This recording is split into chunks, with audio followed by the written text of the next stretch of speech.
Welcome to Turf Talk, where we teach you how to dominate your sport and take your game to the top, no matter what sport you play.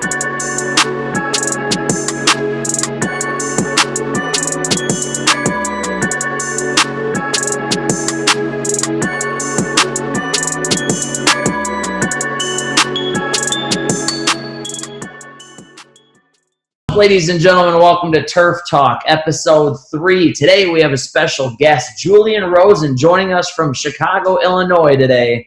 I've been waiting to get on the horn with this guy since last year, roughly about this time, I think. Yeah, it was. I started following him last year. Guy offers a tremendous amount of value, got a lot of great information, was a former athlete. Today we're going to be breaking down some principles and insights, I think, on how to get your thinking right, and then how that can translate to you getting your game right, whether it be on the field or just in life. If you're just somebody listening, some of the people here that are listening to the podcast lately and getting information, whether you're a washed-up athlete or you're a current athlete. So I think we got some great stuff for you guys. I know we do, because Julian doesn't mess around. This is like my twin brother here, ladies and gentlemen. I think if the two of us got in a room together, we could do some serious damage. Luckily for the world, we're both happily taken, so we don't have to worry about any of that kind of action.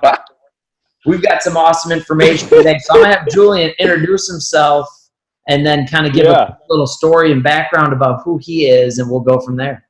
Yeah, and I'm thrilled to be here because, I mean, when you cross paths with somebody who you're like, this person gets it, right? Like, I don't even need small talk. I can just jump right in and really say what is on my mind and on my heart with this person, and I know it's going to be reciprocated. Like, that's what I got here in Brett. So 100%. This is going to be a powerful combo. So, but yeah, a little bit of my backstory.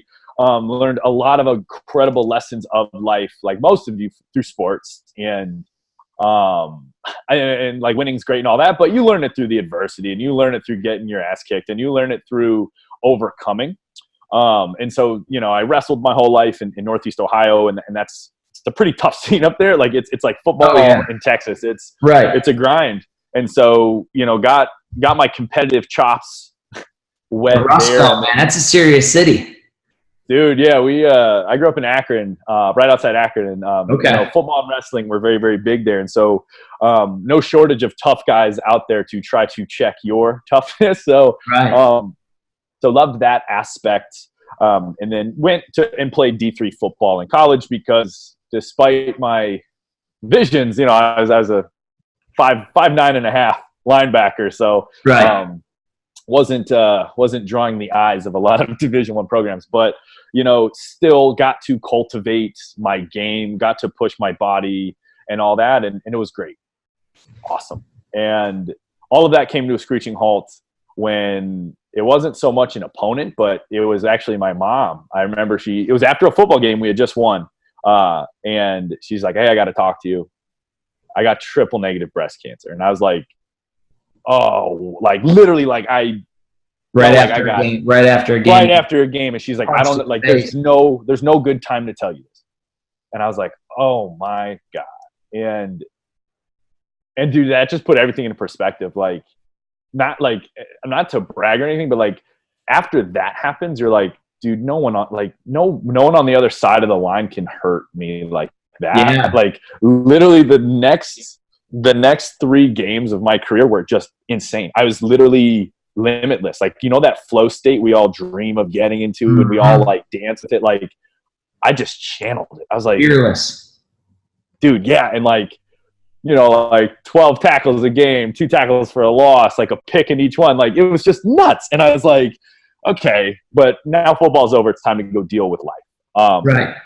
And really being my mom's caretaker, and nothing good happened in this battle of hers. Like, it won. Like, cancer just really came in, and it really never let up, and she passed away a year later. And so that's really when I was like, okay, I know the importance of the body, and I know the importance of training. And I went to a deep depression after I lost her. Yeah. Literally, like, you're rightfully so. Yeah. And training was the one thing that really kept me afloat. So I was like, okay, when it comes to success, and success is literally being who you want to be. I don't care. Like we were talking earlier, I don't give a shit about your bank account or what you drive or how many likes you get on a picture. Like, success is are you being who you know you can be? And fitness for me, it's still a pillar in all of my coaching programs because I saw how important it was in cultivating my abilities on the field. But again, like off the field, dealing with this cancer, dealing with the grief of my mom, like training was part of it. And that's when I really started to incorporate the mindset piece. Cause I was like, I'm in this really painful place. Yeah. And one day it clicked, and not to get too dark, dude, I would literally stay up as late as I could because I hated waking up. Like I was in that place where like I would stare at the ceiling and I'd be like, don't fall asleep. Don't fall asleep. And that alarm goes off. You have to do this all again. Don't fall asleep. Right. And like, so like, and I'm sure we've all been to some version of that. Right. And that's when I had this like huge breakthrough. Like, I'm like, wait a minute. I'm Julian, the guy, the man, the person experiencing the temporary sensation of depression. Like, I'm not depression. I am not this thing.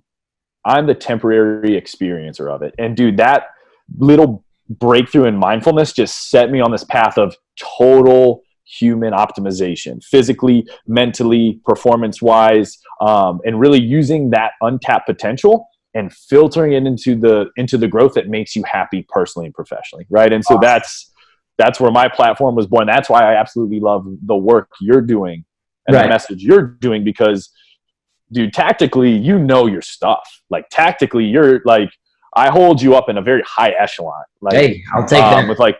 With like the Brett Contreras of the world and like the Dr. John. Okay.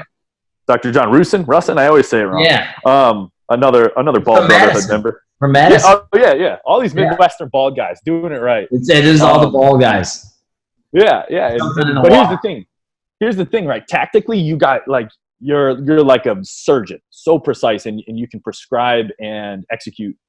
But it's not just what you do; it's the version of you that you're showing up to implement, and that's what makes us good human beings, right? Right.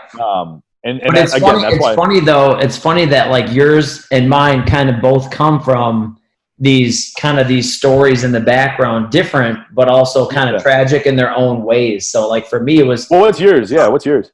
I mean, for me, it was a lot of family stuff, and there are some things I just won't ever be able to get into details about because those things would maybe defame another person. Yeah. And my goal is to never throw someone else under the bus because I'm pretty slow to judge other people because I've got my own issues and I'm a little jacked up. So I'd hate to throw some of the, these people under the bus. Yeah. But some of their actions, kind of shifted my entire family's, existence. And financially, 2008-9, my family kind of blows up. The whole family that you knew splits apart. You lose financially. You see your family lose everything along with the rest of the world. 2008 or 9, your house, the bankruptcies and foreclosures and all that kind of stuff. So I'm like 19, 20, 21 when all this is going on. And I kind of had this like man up moment during college where I kind of had to go from being a boy and being childish and doing ignorant things and thinking small and to kind of man up immediately and kind of bone out. So, but it's funny, like when you're talking about your story, I don't know what caused that shift. I was going to ask that. Like you said, you were thinking that mindfulness thing. I don't know if you were like, were you doing something? Were you watching something? Or was it just straight like in your head, you're like, you came to that conclusion, like, I am who I am. I'm not depression. I'm not this. I'm not that. Dude, I was I have my degree in behavioral science, love behavioral science. So you were studying that at the time? So this was right after college, right? So it was still fresh in my mind. And it's funny, right? Like that age, it's so funny. Like you're 21, 22, everyone's like, all right, like go be a grown up now. like go do grown up stuff. Yeah. Yeah. It's like, all right. So it was like, hey, go be a grown up now. And you're going to lose your mom too. And I was like, oh, it's just a kick in the balls and then a kick in the face. I was like, Now, do you have a dad in your life or no? Yes. Yeah. Okay. I have a dad. Okay. And we had a yin and a yang situation going on. Like I had the biggest mama's boy ever, greatest mom ever. And my dad will admit it. Like ever since losing my mom, he's definitely stepped more into taking ownership of who he is. And some of the things aren't good, but we had this great mom, and then it was kind of counteracted by like, he was there and supportive, but like he had his shit going on. You know what I mean? Right, Like, you had it together. yeah. And so, you know, the awesomeness of my mom was kind of counteracted by the not so awesomeness of my dad. So, Right. but losing my mom really called my dad forward, which is cool. And now we're closer than ever. But Good.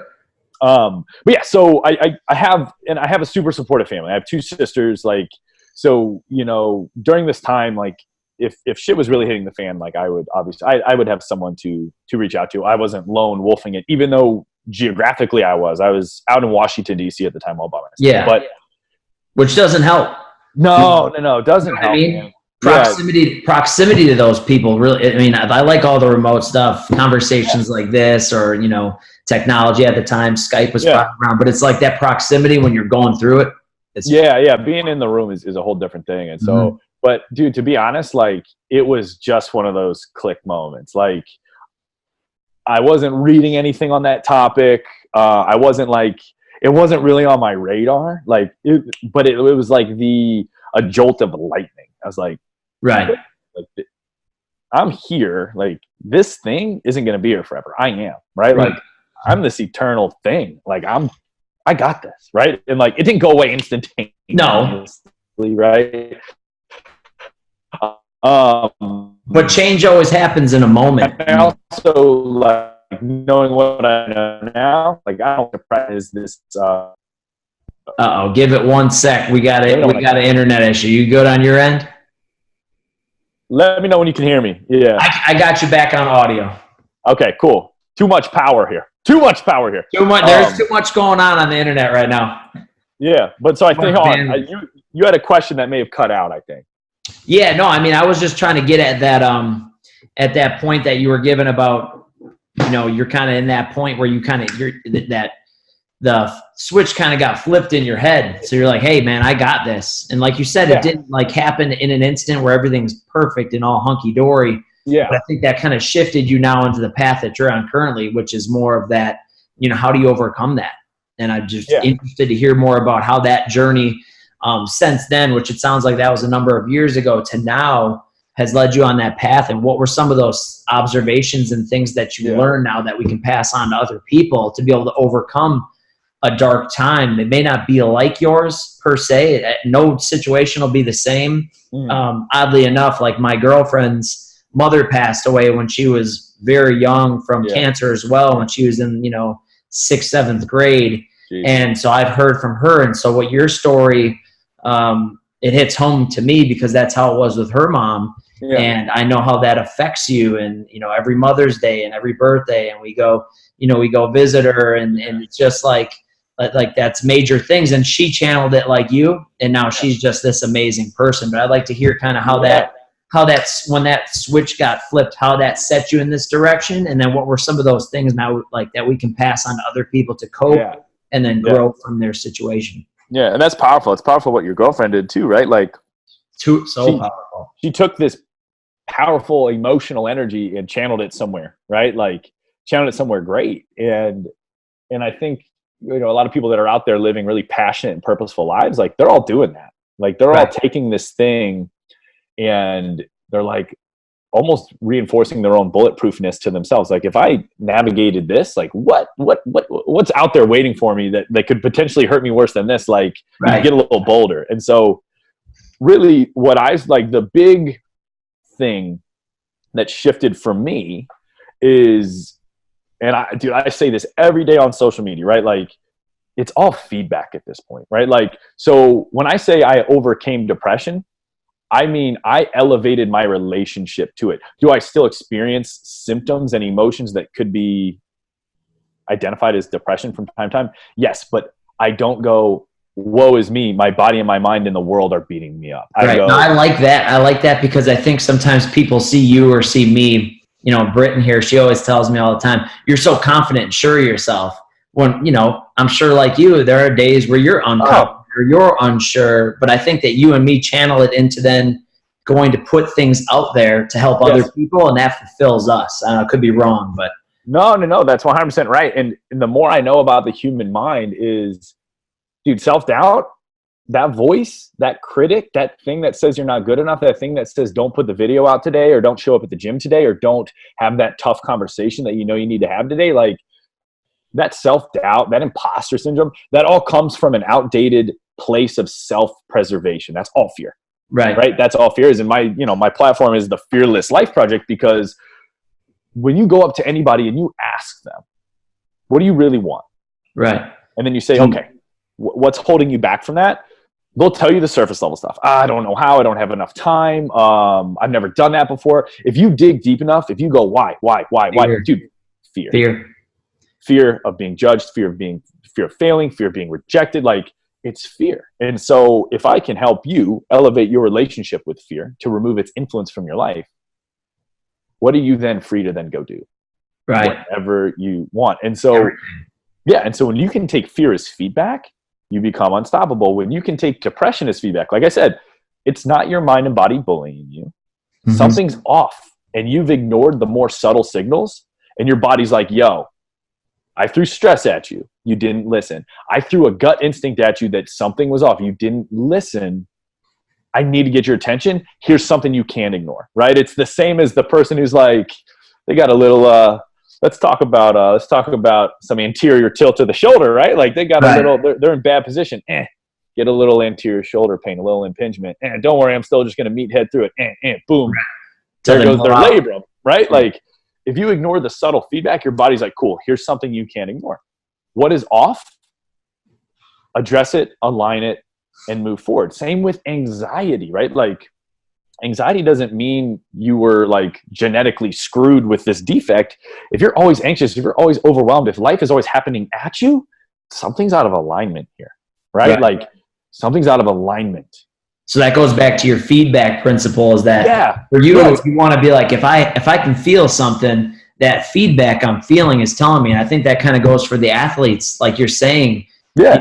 When you go out on the field, when you're making mistakes or you're going into the game and you're nervous about the game, well, does that mean you're unprepared? Does that mean you don't know the playbook? Did you not watch enough film? Yeah. And then that carries over into, your everyday life for just regular people who aren't athletes anymore. You're nervous about the next day. Well, why are you nervous? Did you not prepare? Did you not jot down? Did you not have a game plan? That feedback's telling you something. And typically with, like you're saying, the fear, the anxiety, the worry, the overwhelm, there's some sort of action that needs to be taken or hasn't been taken, or you took an action that's making you feel that way. Yeah. That's important.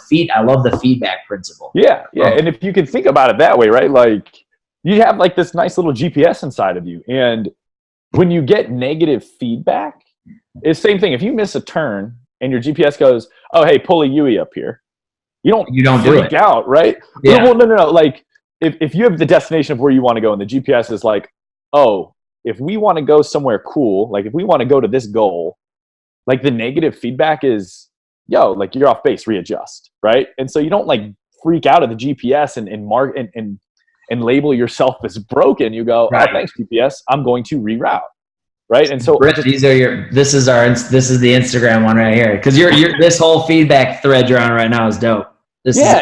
And like the more you can lean into it, you'll see we're all these like these incredible self-sustaining systems, right? Like we know who we are. We know where our greatest good lies. Whether it's, like I said, whether it's a performance goal on the field, a performance goal in our jobs, or a performance goal with just, we know we have more in ourselves as I think relationships is a big one. And I'm sure that for you, like me, a lot of that struggle you went through probably made you the man that you wanted to be. Not obviously, we're always trying to improve as men, but probably made you a more self-aware person, so that when you go into the relationship, you could offer more value than most guys that are in their 20s because of your thinking. I could be wrong. What is your thought on the relationship factor when you're using a negative situation like you've been through and some of that, like that struggle? How did that help you with those types of things? Oh, awareness is everything.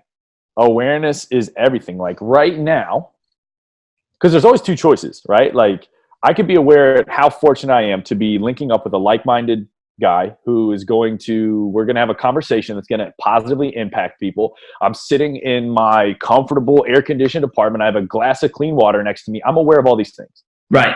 But I can easily be as powerfully aware of, oh man, but my apartment could be bigger. Oh man, my like I could be more ripped. I could have more followers, right? Like I could be aware of what's good or I could be aware of what's bad. I could be aware of sufficiency or scarcity, right? And so, dude, awareness and then choosing the version that serves you is just, it just amplifies your quality of life tenfold. And so with my wife, with my relationship with her, like this literally just happened yesterday. So like, Hey, there we go. What do we got? What do we got? I was about to walk out the door to my workspace. She's a nurse. She works nights. So she's coming home, ending her day. I'm, all meditated and caffeinated. I'm walking out to start my day. Right.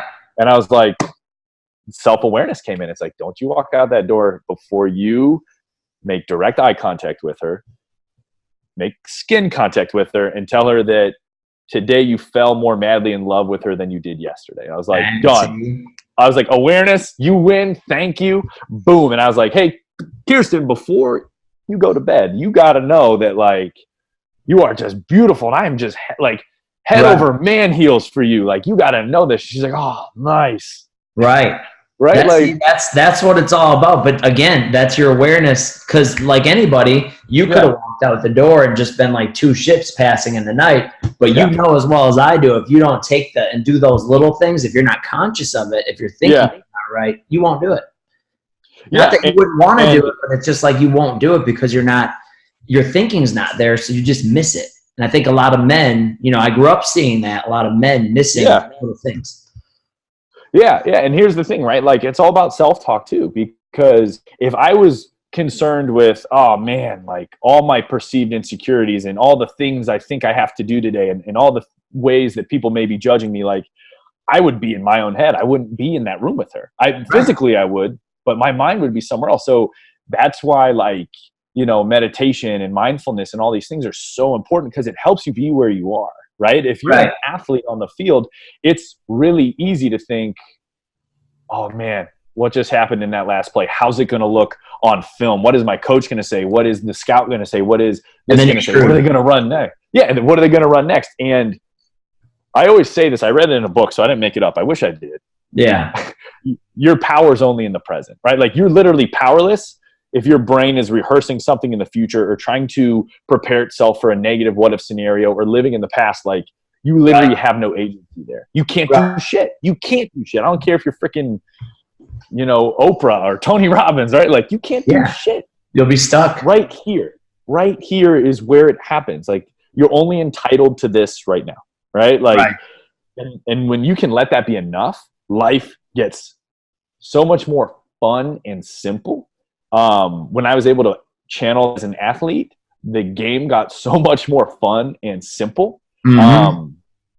Like, dude, I remember it was so fun. I remember when coverages clicked, right? Like for the longest time, I loved getting my, like just sticking my nose, like run, stop. Right. And I remember when I finally like pass coverage clicked and I just allowed myself to be there, right? Like, all right, they got trips to the left. This is all football specific, right? But like, okay, they got trips. We're going to run tank. That was our shift. And I was like, cool. I know I've done this 100 times. Be here right now. Be in this coverage. Be yourself. You slowed the game down. Even when you said it just now, you slowed down what you were saying because I can see it, dude. And I could see that third receiver coming in and expecting someone to turn out. Like it was so simple, right? And same thing as I grow my business, as I create content, like I could spend all day being like, how's this going to be? How many views is this going to get? Well, Gary Vee said to do this. Shit, should I do it like that? Should I do this? None of that is real. What is real is what is happening here now. What impact do I want to create? What is on my heart to say? Right? Yeah. Like, and that makes it so much easier. Right? Yeah. Do you find yourself like with the Gary Vee or some of the business people? And I know it sounds like you can check yourself pretty quick, but do you ever find yourself putting an expectation on yourself, even as one guy? I don't know if you have a staff or teamwork around you. I know you're going in that direction, but do you ever put that pressure on yourself and have to check yourself and be like, dude, I got a great story for you. Got a great story for all you hustlers out there. Okay, here we go. Here's another one Brett said. Britt was smiling, by the way, when you were talking about which one was that? Britt, you're awesome, by the way. Yeah, the feedback. Britt, she was getting some good information. She was like, dang. She was like, Me and Britt we can circle back and talk feedback for an hour or so after this. No doubt. I jam out on that stuff. But Yeah. What's the story? So when I was, again, like 24, 25, really breaking into, because I started in one-on-one performance coaching with athletes and like personal training, right? Before I really stepped physical stuff, actual training. Okay. Yeah. I got my CSCS, and I was working for Under Armour, and I got to train guys like Randall Cobb. It was really cool. Nice. And that was before I really pivoted hard into the, again, like the mindset, the success, the 360 transformation. But so I started an online fitness coaching business, right? And, I was like, oh, well, how do I grow this? I should look at other people doing stuff online, right? So you get baptized into this world of Gary Vee and Grant Cardone, like all these very like bravado, grind, like if you're not working 14 hours a day, you suck type deal. And so I was like, that's what I got to be. I got to be really, really, really stressed and hustle a lot. Right. And I got to make a lot of money, and I'll be cool then. I'll feel good about myself. Right? Yeah. Like that was the rules I was playing by. Right. So fast forward a couple years, built the business to 6 figures. I was living on the beaches of Hawaii. I had a 6-pack. I was like, I can check all the boxes. I'm officially like, but you realize Gary Vee would say it, I'm crushing it, bro. And like, I woke up miserable. Like, I was like, wait a minute. Like none of this is important to me. Like I like fitness because I think it's a powerful catalyst for change. Right. But this grind thing, like there's always going to be a place for intentional hard work and discomfort, but like grind for the sake of grinding and then posting about grinding, like I just hated it. It wasn't me. And so that's when I dismantled the fitness business, retreated for a little bit, and I was like, who am I? Right. Like, because that didn't feel good at all. And you're regrouping. That's more regrouping than retreating. That's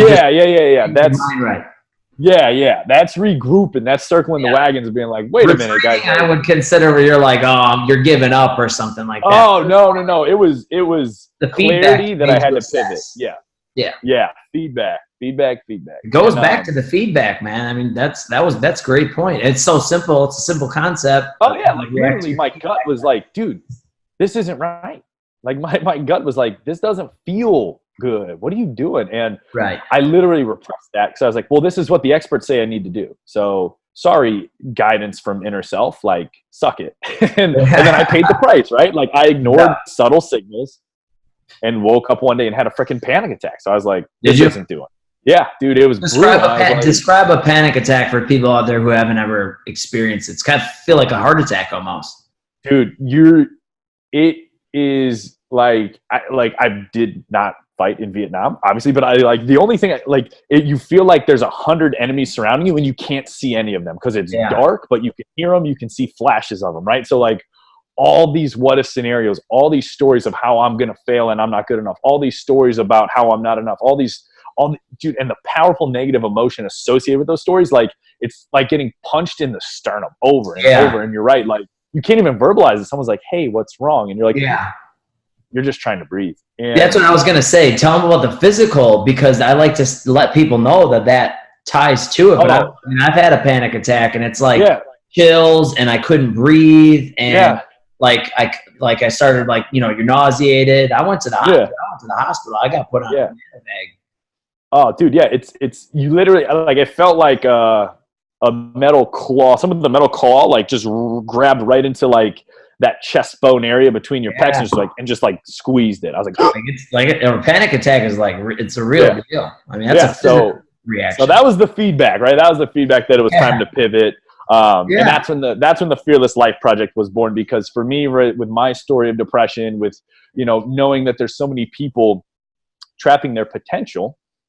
And what year was that? That was the end of 17. That was the end of 17. Nice.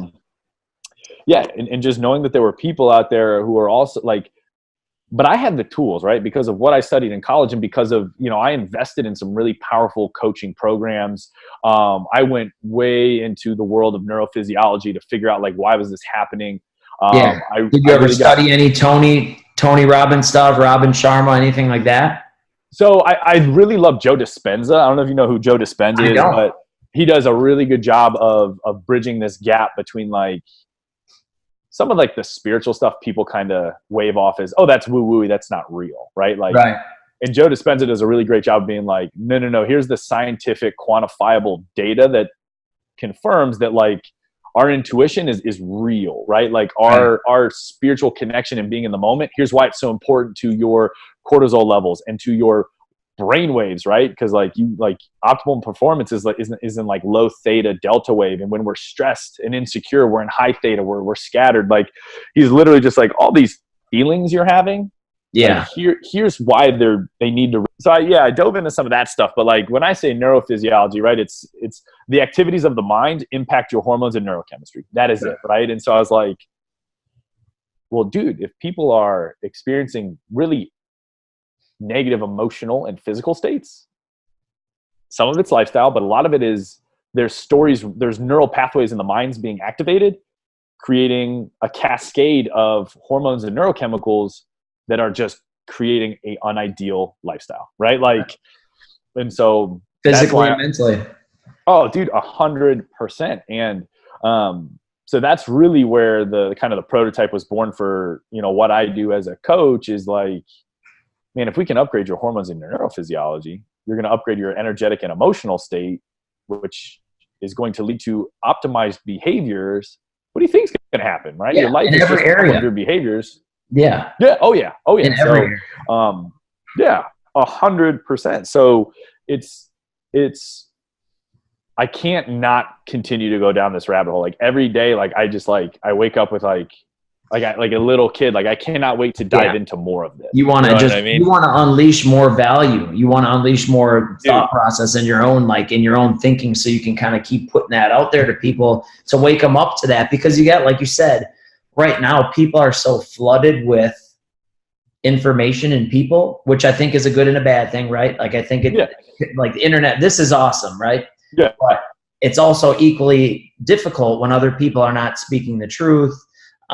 They are showing a lot of flash. You mentioned like Grant Cardone. While he does put out good stuff, he also tries to get your attention with the jets and the vehicles and the watches and whatnot. So people start to have that comparison thing. And when you start comparing, that's where they start to get in their own head. And then, like you're saying, the chemical reaction from that. Oh, dude. Yeah.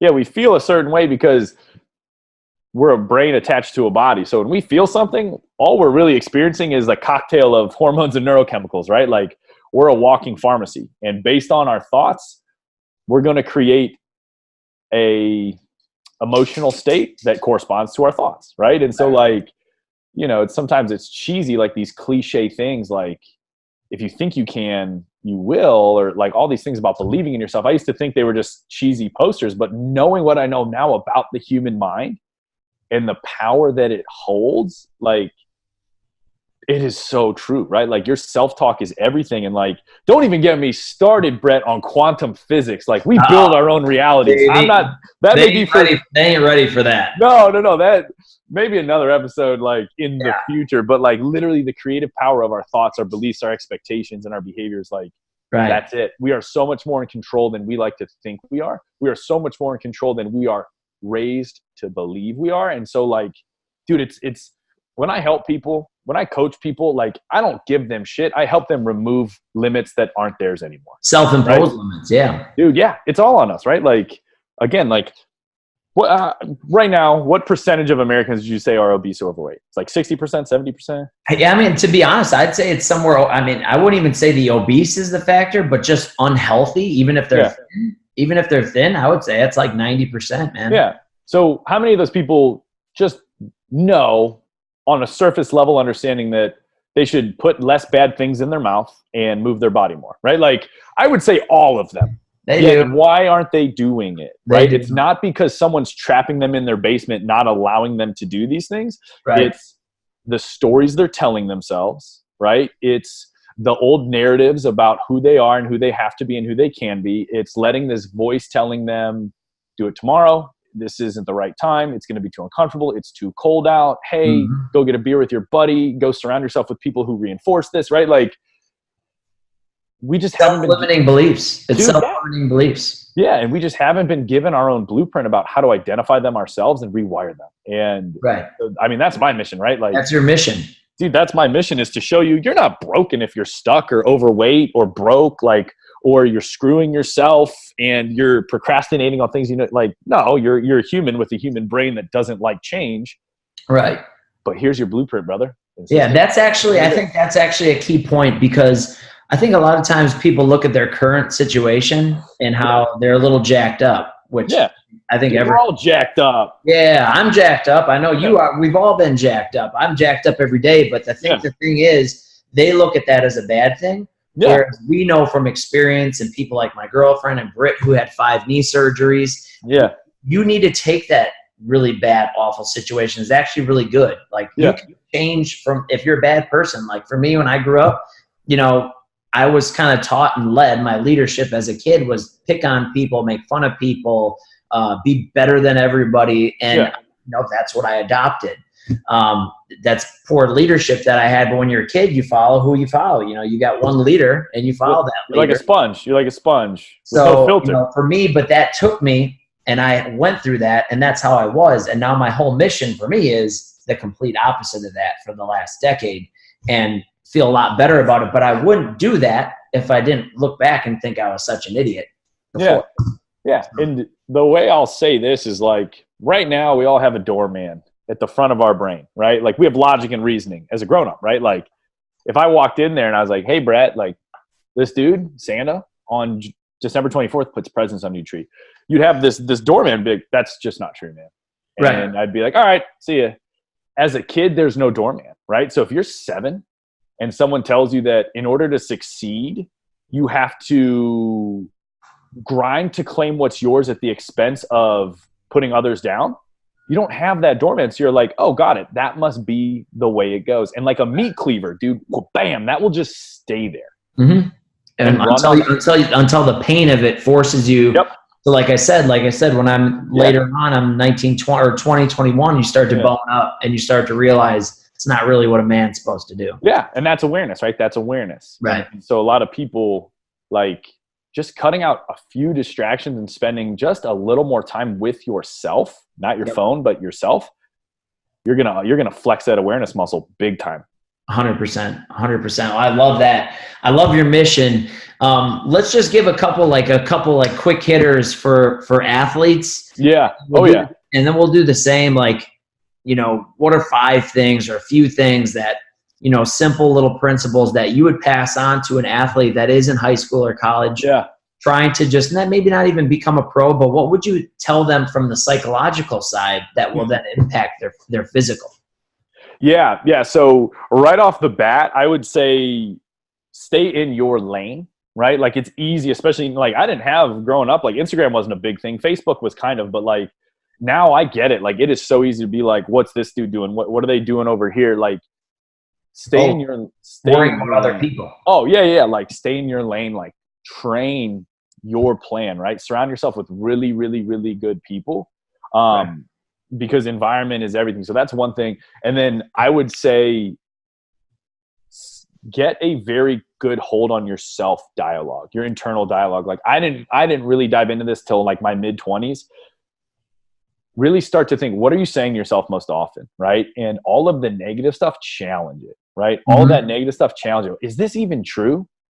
Is this even true? Am I in over my head? Are other people better than me? Challenge it. And really lean into the times that you've been great and you've risen to the occasion, right? Like, choose that positive version of awareness, because, dude, studies have shown, like, when people are happy, their force output increases like 35%, right? Whether it's in the gym or whether it's, taking off from the line and running a route. Like, when you're feeling good about yourself, literally, physiologically, neurologically, optimally, you are an optimized being, right? So own how great you are, right? Like, you don't have to be perfect to be great, right? Like, lean into your strengths.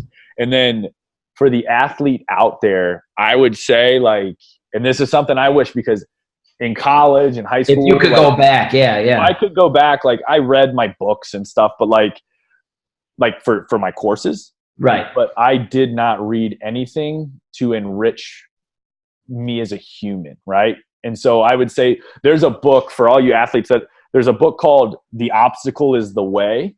Okay. That if I was a young gun coming up, I would definitely read The Obstacle is the Way. Especially anyone out there who's, climbing up the depth chart and it's hard, or you've dealt with injuries, right? Like The Obstacle is the Way is really, really cool. Really, really cool eye opener. Right.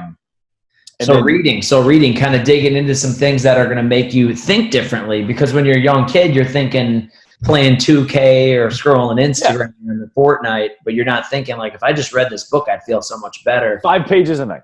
5 pages a night. Like, I would say The Obstacle is the Way. And then there's a book called The Slight Edge by Jeff Olson. That's also, it's really cool. And it's just like positive things, small positive things repeated daily. Yeah. That's the difference maker, right? Like, we all love the idea of the overnight sensation or the prodigy, the freak, right? But like, it's daily work. It's daily work that can at times be really uncomfortable, right? Like, that's what makes us awesome. Right. And they can even audio book that now. Oh, yeah. You can, if they learn like that better, guys, there's no wrong, right way to do it. Hit the audio book, read, or watch a YouTube video by someone, the author probably has some stuff out there. Yeah. Or I would suggest checking out your stuff. You know what I mean? Like, just a 3-minute video by you. You know what I mean? To be honest, I mean, we're talking about all these other people, but even the stuff that the stuff you're putting out alone, the stuff that we talked about in this video, sometimes if you don't have time for the book to listen to 5 minutes of this or like a Jim Rohn or something like that, but the stuff that you're putting out, I think just listening to a couple of those videos will get people fired up. Britt was checking it out earlier to make sure she knew who was coming on here. Yeah. And it's deep. It's more of the psychological, but you hear a couple things and you can shift. Yeah. And when you watch your stuff, you don't have an expectation of, oh, I watched Julian's video, now I need to go, be a millionaire to be successful. It's more of something you can take, something you can put into that day, which is why I liked your stuff a year ago, which is why I support you now, is because you're putting things out there that can help people right now, today. And I think that's, quick 2 minutes and your whole mind can shift. Yeah. That's pretty major when in 2019, 20, you can put something out there right now, and somebody who goes on your page can literally scroll on your page for an hour or 2 hours and come out feeling completely different about their situation, which I think is very important. Yeah. And like you and I were talking, and I appreciate that. And like you and I were talking about, right? Like, when you change your mind, you literally upgrade your hormones and your neurochemistry. So literally from the inside out, like, you're changing, right? Like, and then when you can go implement, not just consume, but implement, then you really elevate who you're being. Right. Yeah. And that's transformation.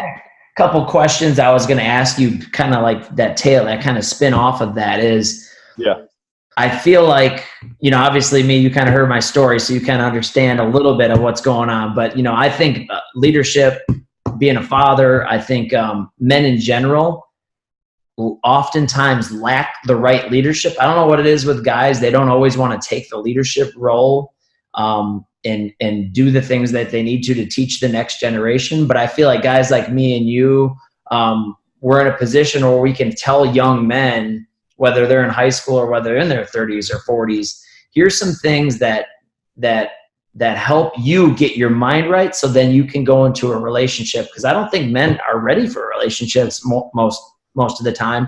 I don't think that they're mentally prepared to do the things like you did, to stop yourself and think and be conscious of the person you're with and have those little conversations. So I'm on a big mission to get guys to stop being soft. And part of that is being a little vulnerable and knowing your weaknesses as a man, communicating better.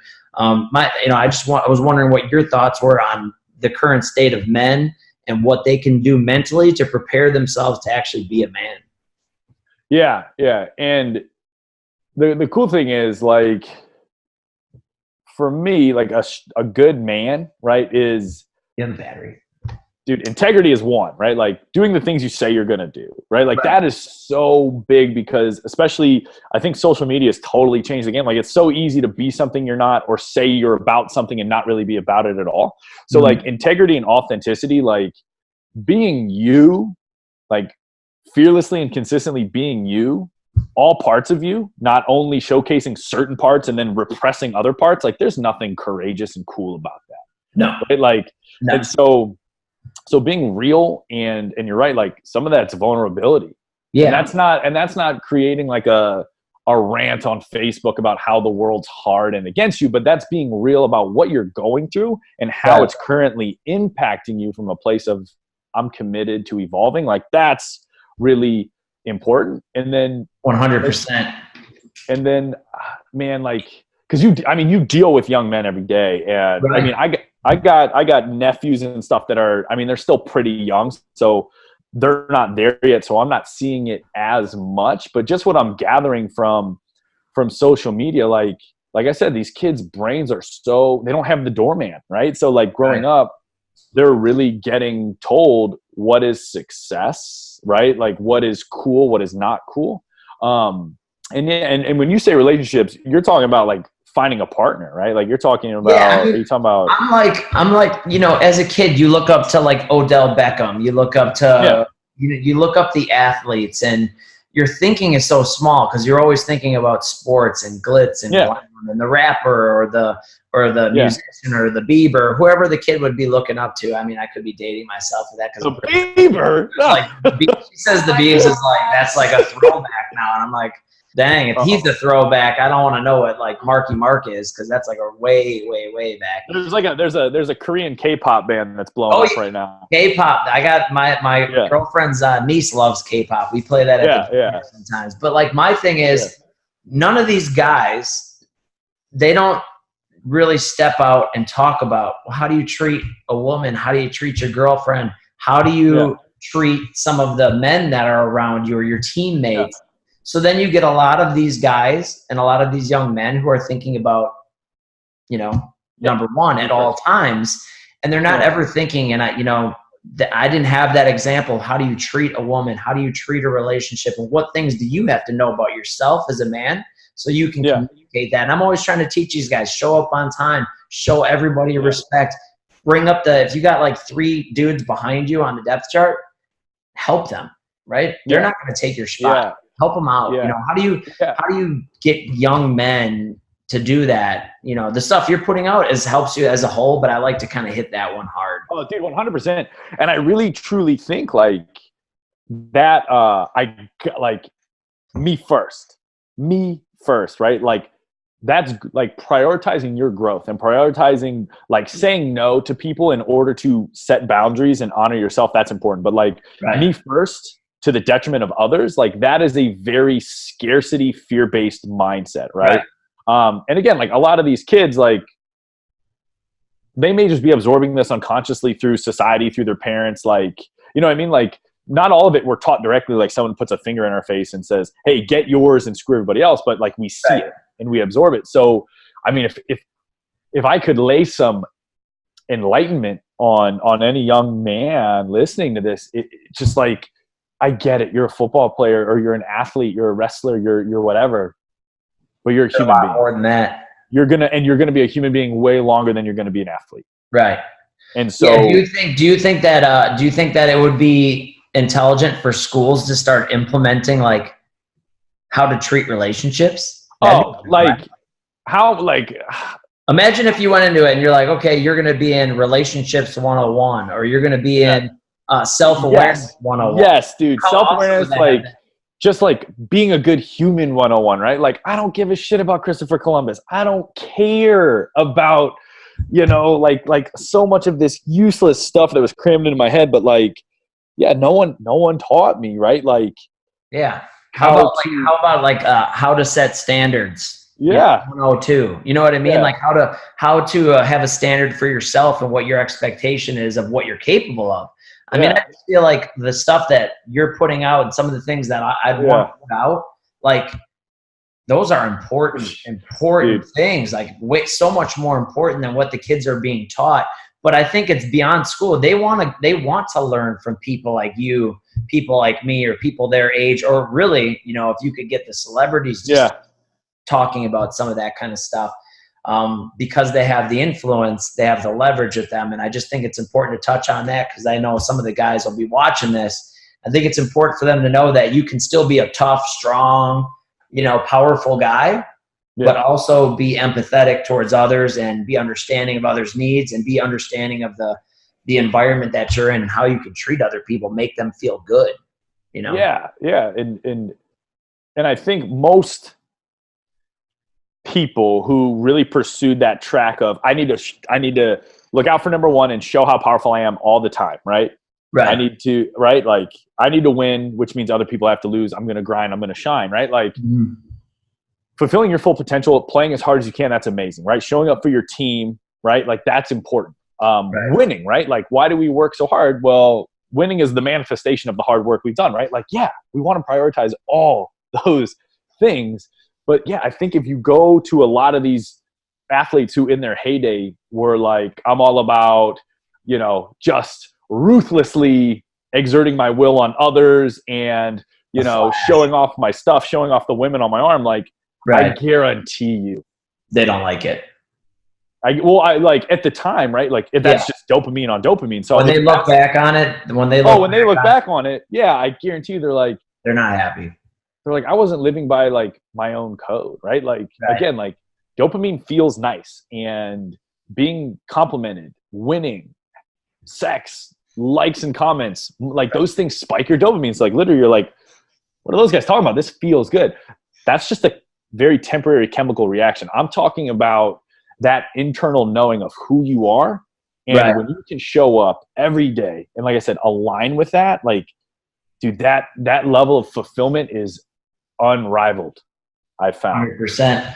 I think it's like, it comes down to, you know, knowing who you are and getting a chance to do that. And unfortunately, and that's what we try and do in our environment, is talk to the guys like, talk, you know, young women, young men, whoever it is, talk to them like they're humans, because so much of sports, so much of their performance, whether it be in school or anywhere, it has a lot to do with how they're thinking. Yeah. And most coaches, they don't care. They're worried about the X's and O's, but to get the X's and O's right, they have to have their athletes in the right frame of mind. Because you never know. Like when I was young, my coaches would think that I was just always arrogant or this, that, and that's just how I was. Well, I was acting out because I was seeing things on a regular basis that no one should see. Yeah. So when I'd come to school, because I didn't have certain respect in my household, I didn't have that respect maybe for some of my leadership at school, but no one ever cared to ask. They just made the assumption. So as a coach, I think it's important to get to know your players and your athletes and get to know where they're thinking. And that's why talking with someone like you, who's focused on the mind and how you're thinking, that just ties in so good with something like a show like this, where it is talking to athletes in general. Yeah. But again, it crosses both sides. You don't have to be an athlete to draw away 100 conclusions from this. Oh yeah. And the last thing I'll say is, and I'm not going to name names and all that because I'm not just going to put people on blast like that, but I've had the privilege of growing up with certain athletes that have gone big, right? Like Pro Bowl big. And one of my really good friends, she is actually a life coach to NBA players. Okay. And she's like, you think because they have these things that they're the human side of them, right? Like is immune to anxiety, depression, fear, not feeling like enough, right? Like I said, Pro Bowl dudes, right? Like big, gregarious, funny dudes in the NFL expressing emptiness and fear and like things that, like I said, once the dopamine wears off from the acknowledgement and the validation and the money and the stuff and the girls, like that's just a temporary chemical state, right? Like, right. I mean, you don't think Antonio Brown's maybe got some things going on right now? I mean, like a Josh Gordon, right? Like, look at that. Like, he's self-aware though. I think he knows. Yeah. He knows. So I like that, because like a guy like Gordon, as flawed as he might be, like everyone else, he acknowledges it and takes a step back. Yeah. And so, because I get it. Like, there's still maybe an athlete listening, be like, "Hey guys, that still sounds good, but like all that shit still looks really fun, right?" Like, that's cool. Like, but don't forget that you're a human being with a human brain and a human body that is responsible for your performance, and they're responsible for the one life that you get to enjoy. So don't, like, just know yourself, man. Like Buddha, Jesus, Plato, all these really smart dudes, they all say the same thing, right? Like, know yourself, own your internal state.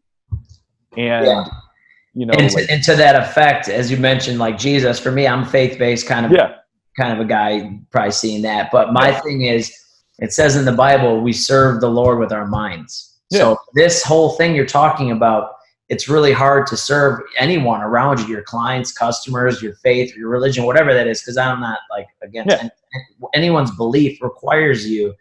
You don't just do it by actions. You do it by the way you're thinking and how you feel. And you have to think a certain way, and you have to be conscious of certain things before you can go out into the world and do what you're fully capable of. And that's why I love what you put out, because that's what you're speaking to and helping people kind of, you know, unleash what's inside of them. Yeah. That's really important. 100%. Conversation, bro. Dude, likewise. We could go for a while. Britt might fall asleep on us because she's like, these dudes are nuts. Yeah, we're going deep. You wouldn't think that guys are out there, to be honest, unless you put it out there. Mm-hmm. A lot of women and then young men kind of think, oh, guys are closed off. You know, I'm sure you know a bunch of men who would never have a conversation like this, or think about things like this, or expose some of the weaknesses. Mm-hmm. And that's why I like what you put out too, because you're not afraid to say, I'm human. Yeah. I'm trying to press towards, but as you mentioned in the beginning, I still struggle. Yeah. You know, like I have and everyone else has. And I think that's what makes you relatable way more than all these other people. I don't care how many followers or likes you get.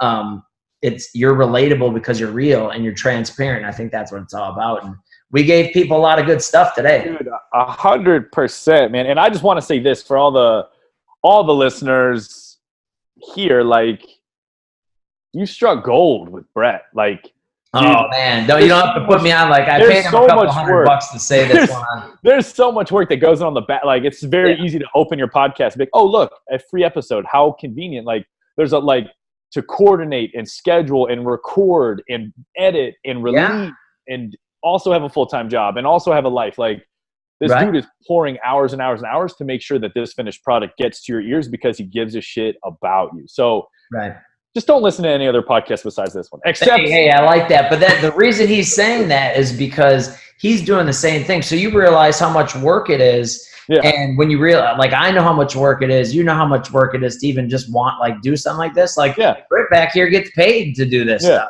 She's editing videos and doing stuff like that every day. So, like, it takes time, energy, and money. Yeah. But the thing you know and I know is, like, you've had that one person or hundreds or thousands of people that you've affected.